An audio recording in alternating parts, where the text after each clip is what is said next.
відправляєш десятки CV компаніям, а відповіді так і не маєш, я тебе вітаю. Ти, мабуть, попав до мене не дарма, тому що це, скоріш за все, через те, що якраз компанії використовують AES-системи, і люди загалом, в принципі, не бачать твоїх CV, в принципі, так як їх відсіюють до того етапу.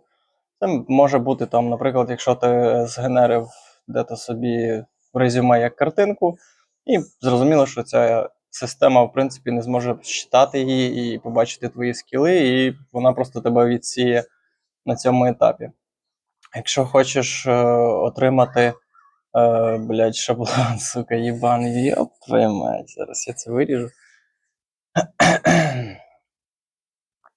Якщо хочеш отримати шаблон CV, пиши, Якщо хочеш отримати приклад резюме, пиши мені шаблон в коментарі, і я тобі його відправлю безкоштовно.